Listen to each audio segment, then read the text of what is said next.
কাছে বিচার যায় আমার আব্বার গুনার বদলে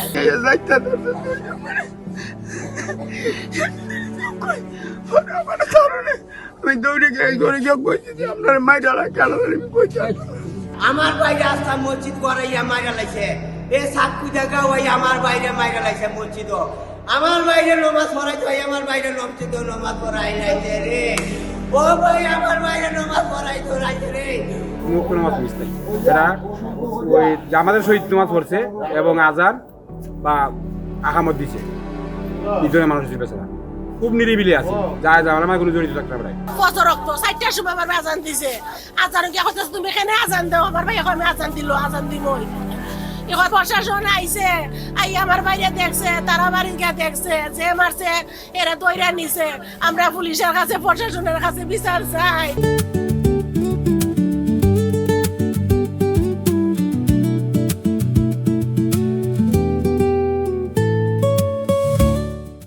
আল্লাহ তুমি আমার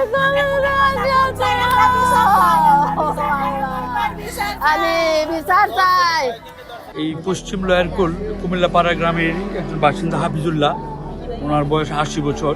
লয়ারকুল জামে মসজিদে উনি একজন নিয়মিত মুসল্লি। আজ এই ফজরের নামাজের সময় উনি আজান দিয়েছেন, কারণ বর্তমান যে স্ট্যান্ডিং যে ইমাম সাহেব আছেন উনি ছুটিতে থাকাতে ওনাকেই আজান দিয়েছেন। আজান দেওয়ার পরে ফজরের জামাত 5টায় শুরু হয়েছে। উনি আরেকজন সহ বাহার মিয়া সহ এই দুজনেই ফজরের নামাজ পড়তেছিলেন। তখন এক রাকাত পরে যখন রুকুতে গিয়েছেন তখন পিছন থেকে জসিম নামে একজন এসে হুট করে তারে কলম দেওয়া আঘাত করছে, আঘাত করে শরীরে বিভিন্ন স্থানে আঘাত করছে, পরে সে পালিয়ে যায়। আমরা ইতিমধ্যে যে জসিম মিয়াকেও আমরা আটক করতে সক্ষম হয়েছি, সেই সাথে এই হাফিজুল্লাহর মৃতদেহ আমরা সুরাতহাল করে এই মর্গে প্রেরণ করেছি পরবর্তী আইনগত ব্যবস্থা গ্রহণ করার জন্য।